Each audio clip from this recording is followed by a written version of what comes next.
Hello, welcome back. So it's been quite a while since I've last made a video, and I was very pleasantly surprised to know that a lot of you guys have actually been asking where I've been, which is awesome because I didn't really realize so many people would wonder where I went.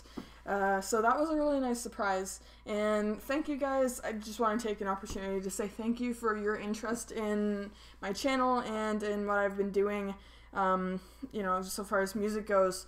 So anyways, now that I'm back, I should let you know my New Year's resolution is going to be to work harder at this channel, because I know I'm not the most consistent uploader. And so I thought, you know, what a great way to welcome in the new year and come back from Christmas to launch a new series. So this series is going to be called Talk at the Cock. And the reason for that is because you may have noticed this isn't my usual filming location. This is actually a really great pub, the Cock of Canterbury. So I just want to take a quick moment to thank you guys at the Cock for allowing me to film here. The point of this series is I am basically just going to have a pint and rant about shit. Not always though. Today is not going to be a rant, really. It is mostly just going to be me talking about the 5 best releases, in my opinion, from the Québécois black metal scene in 2018. So stick around if you're excited to hear about that kind of stuff. But anyways, right now I am going to crack open a frosty pint. Today I'm drinking Boddington's, which is an English pale ale. One of my favorites. It's like a milkshake, honestly. Beer milkshake. So let's crack this open and get started.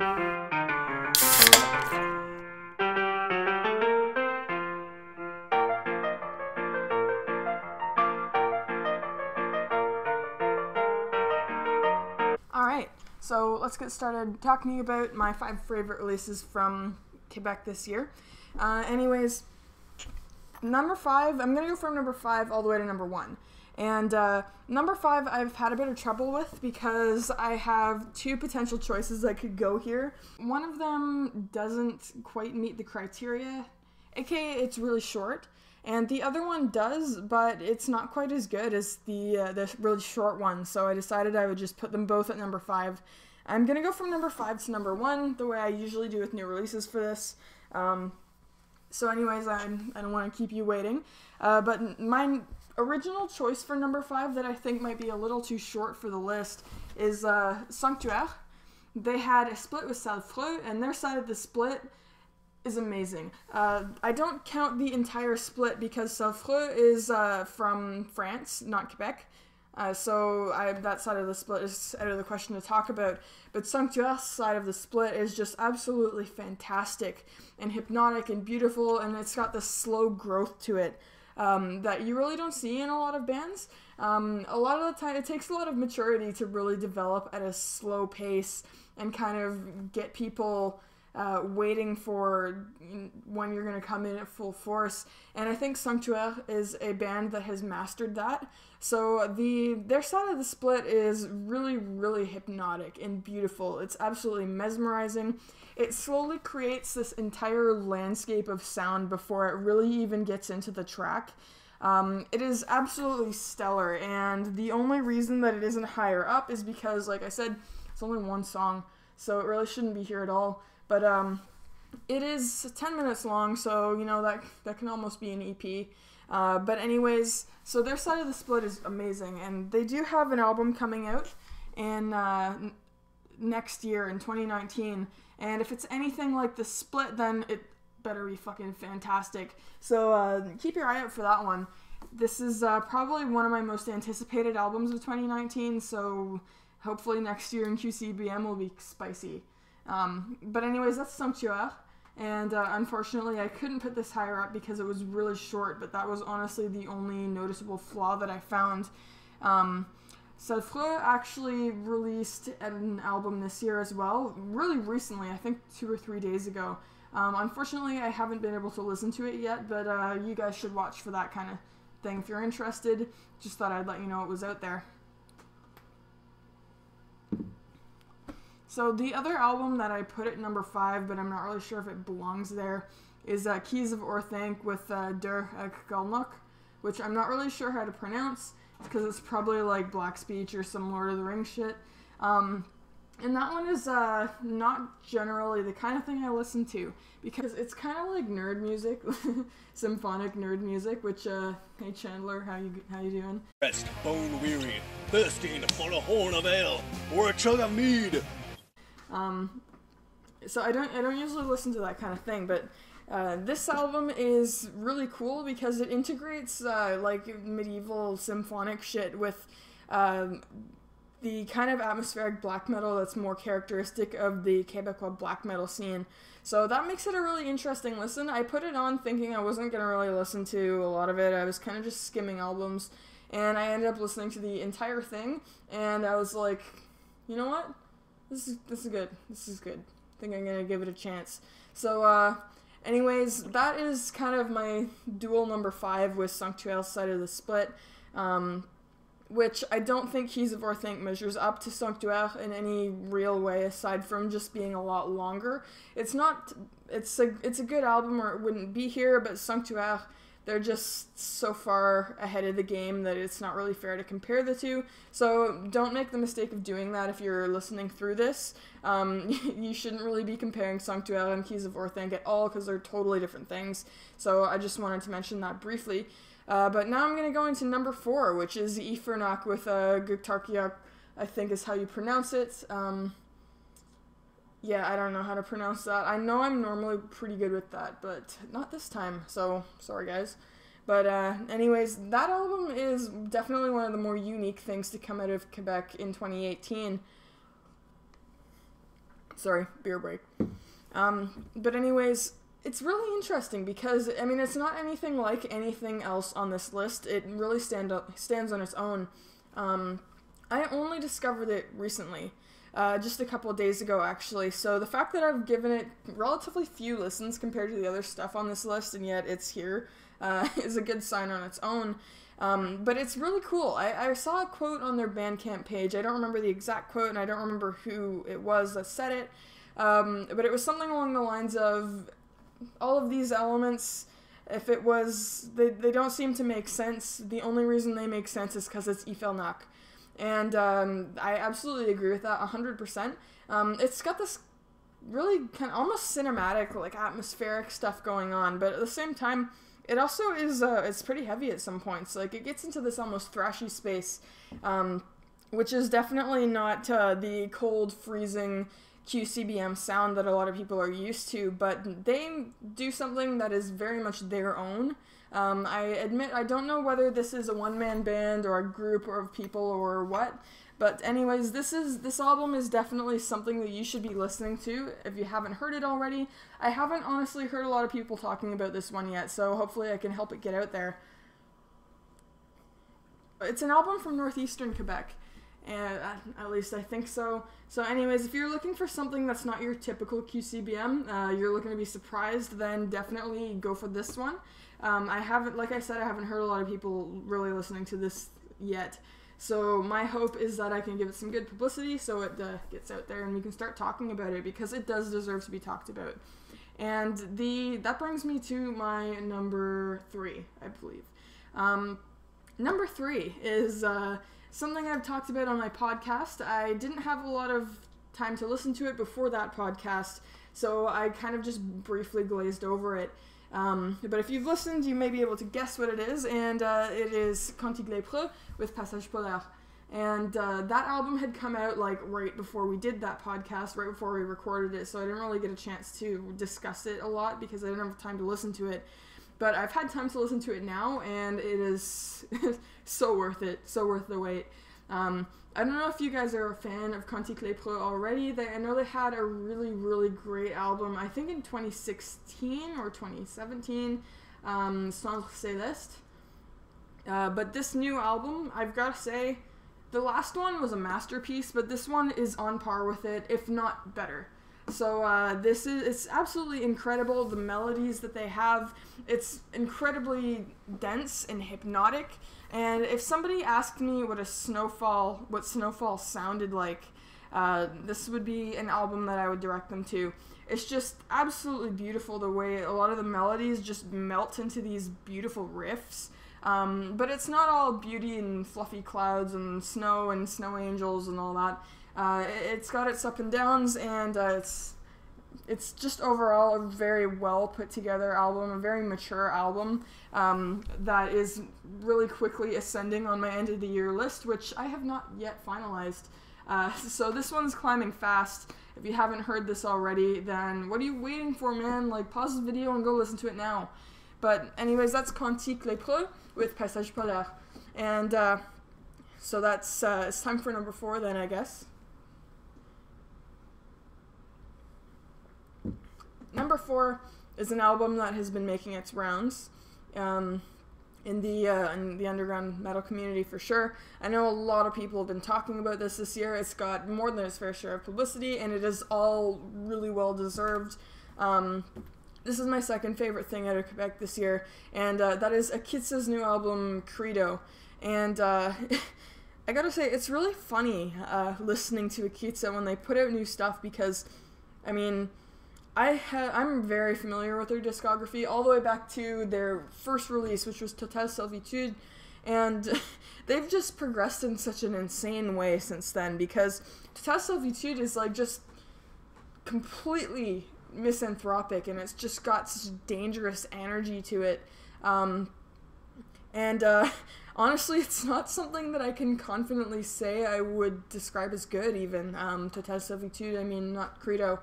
But it's just interesting thinking back on that, because if someone asked me to describe Totale Servitude, I would say it's like cult campfire music.